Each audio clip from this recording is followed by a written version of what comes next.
사도행전 21장 7절 한 절만 읽겠습니다. 우리 다 같이 한 목소리로 읽습니다. 시작.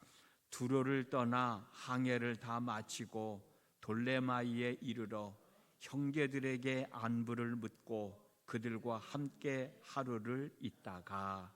아멘. 2024년 9월 마지막 날입니다. 오늘도 새벽을 깨우셨어요.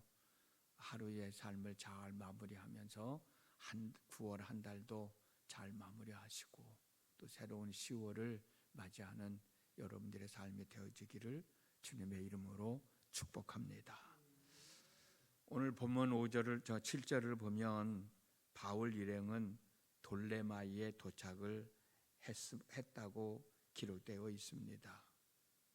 바울은 이곳에서 하루를 묵을 예정이었는데 이곳에서도 하루를 묵으면서 거기에 있는 성도들을 만나고 있다고 하는 사실이에요.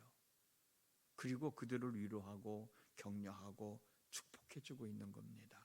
본문 말씀 한 번 더 읽어드릴게요.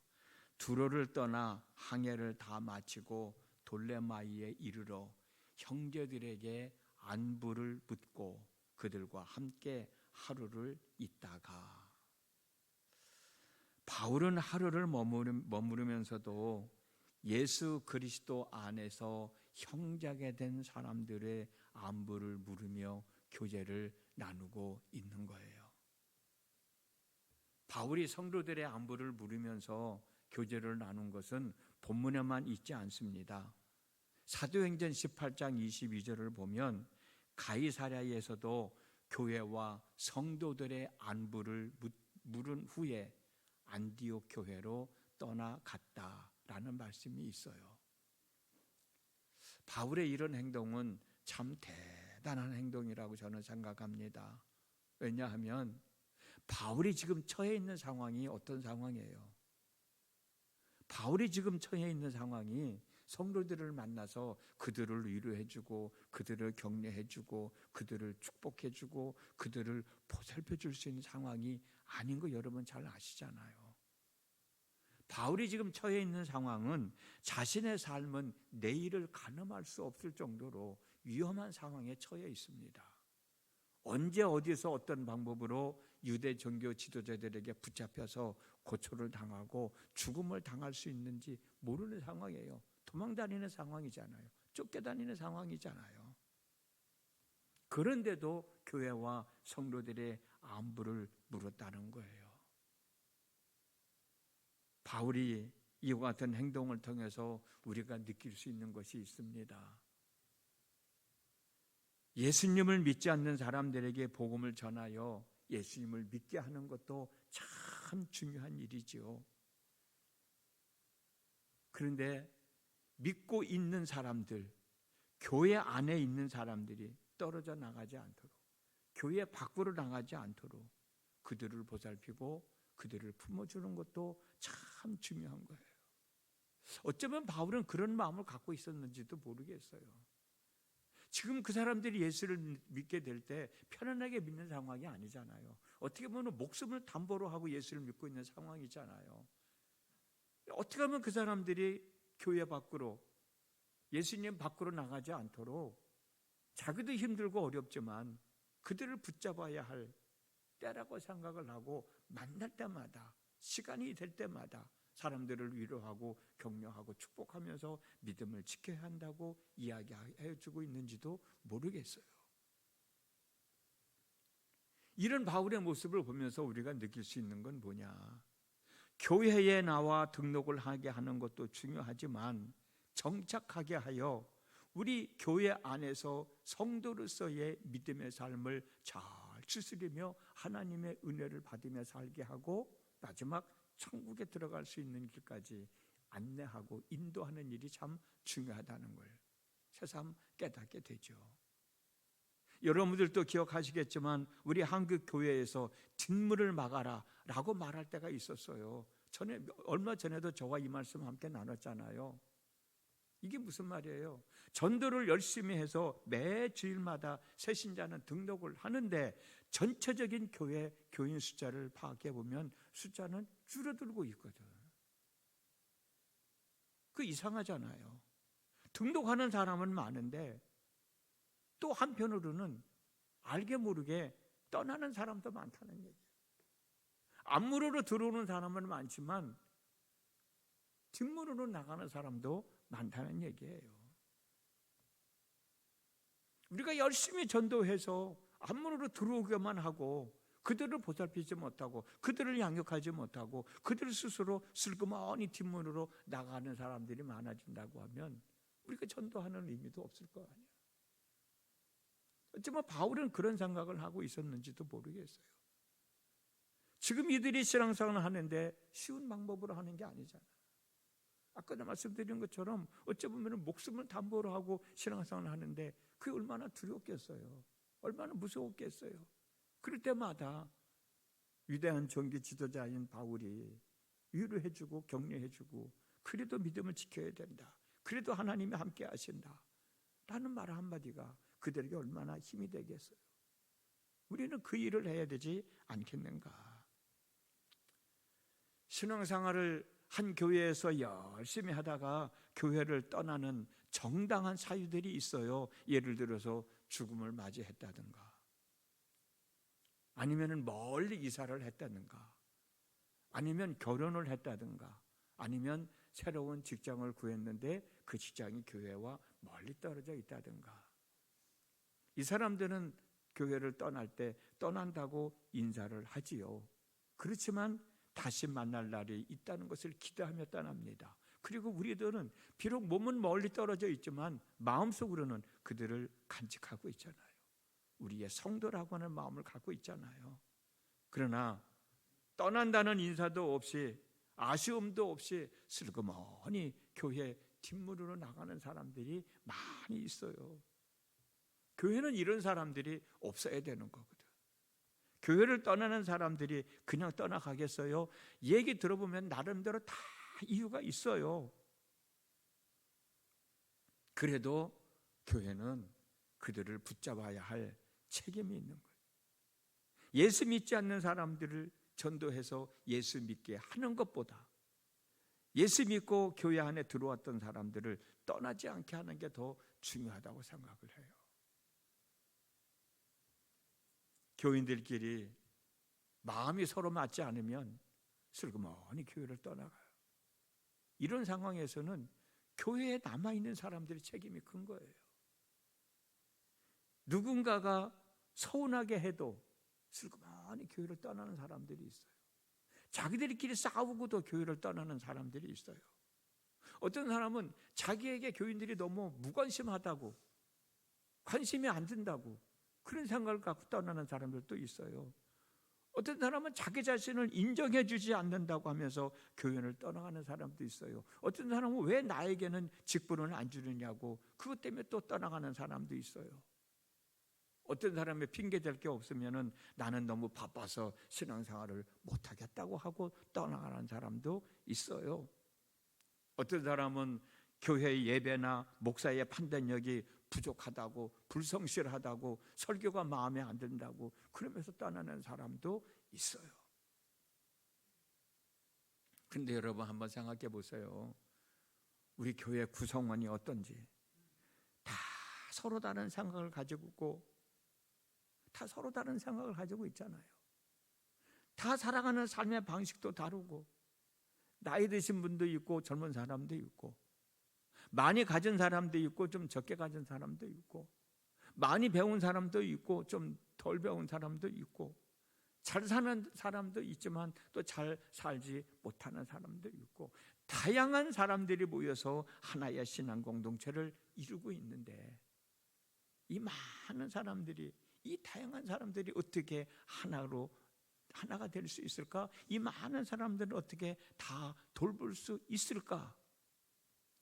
우리는 그렇게 생각할지 모르지만 바울은 할 수 있다는 거예요. 그래서 공동번역 고린도전서 1장 10절을 보면 바울은 이렇게 얘기했어요. 형제 여러분, 나는 우리 주 예수 그리스도의 이름으로 여러분에게 호소합니다. 여러분은 모두 의견을 통일시켜 갈라지지 말고 같은 생각과 같은 뜻으로 굳게 단합하십시오. 가능하니까 하라고 하지 않았겠어요?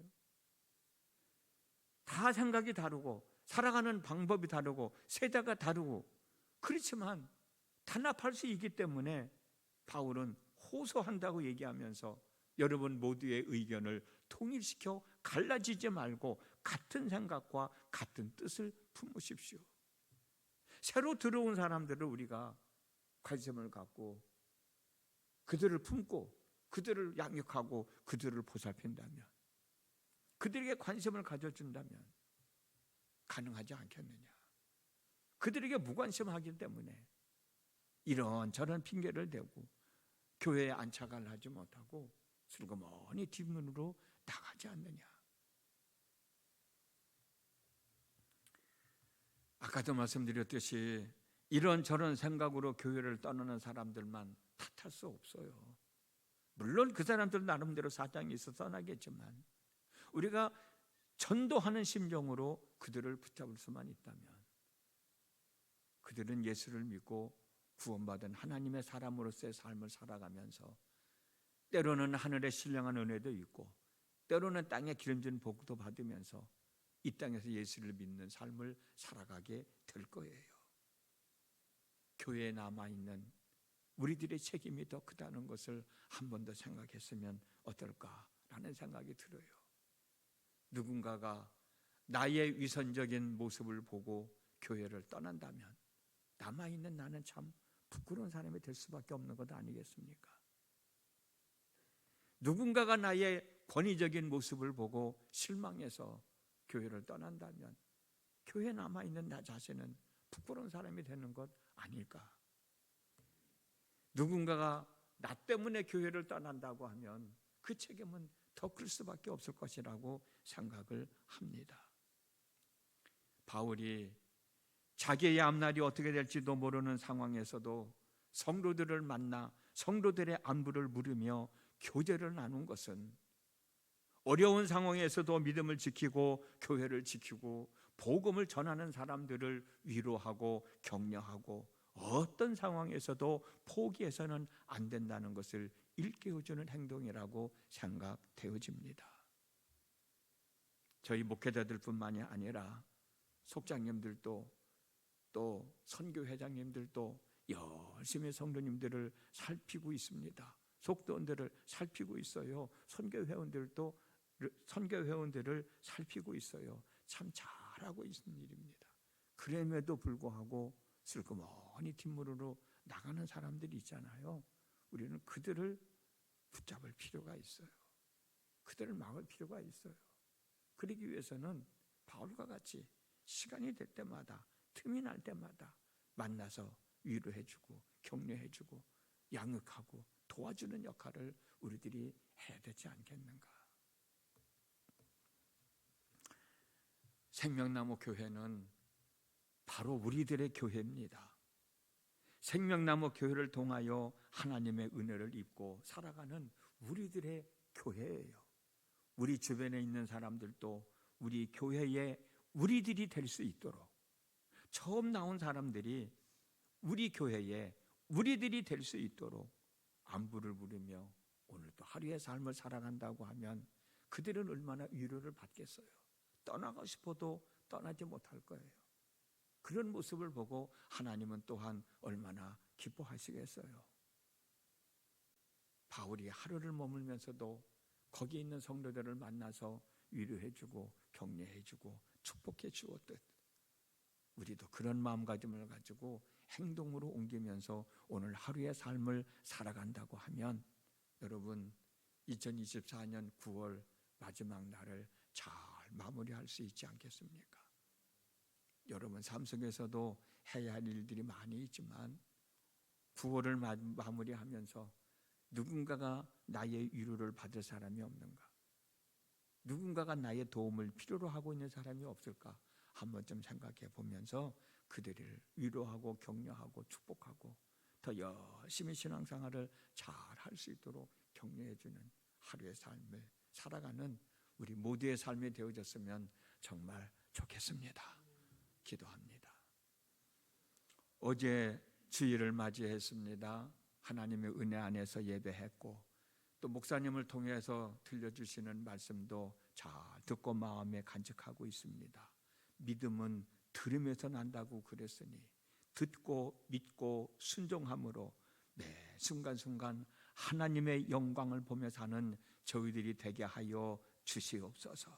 오늘도 어려운 상황에 처해 있는 바울이지만 그래도 어려움 가운데서도 불구하고 신앙생활을 하는 성도들을 만나서 위로해주고 격려해주고 축복해주면서 그래도 우리는 끝까지 예수를 믿는 믿음을 포기해서는 안 됩니다 라고 이야기하고 있듯이 오늘 우리도 우리 주변에 누군가가 나로부터 그 얘기를 들어야 할 사람이 있지 않을까 한 번쯤 생각해보는 귀한 날 되어졌으면 좋겠습니다. 앞으로 들어오는 사람들은 많이 있는데 뒤로 나가는 사람들이 있으면 안 되잖아요. 앞문으로 많이 들어왔으면 들어온 그 사람들이 우리 신앙 공동체 안에서 온전한 믿음의 생활을 할 수 있도록 도와주는 역할을 해야 되잖아요. 이건 누군가가만 하는 것이 아니라 우리 모두가 해야 할 일임을 오늘 바울을 통해서 다시 일깨움을 받습니다. 듣고 깨닫는 것으로만 멈추지 말고 행동으로 옮겨서 누군가가 나의 위로를 받고 힘을 얻고 믿음의 생활을 잘 해나갈 수 있다고 하면 한 영혼이 구원받게 되는 거잖아요. 하나님은 그 영혼을 귀하게 여기실 것입니다. 오늘 9월을 마무리하면서 이런 마음으로 또 9월달을 맞이하고 새로운 달 10월을 맞는 우리 모두의 삶이 되도록 하나님 함께 하여 주시옵소서. 예수님의 이름으로 기도드렸습니다. 아멘.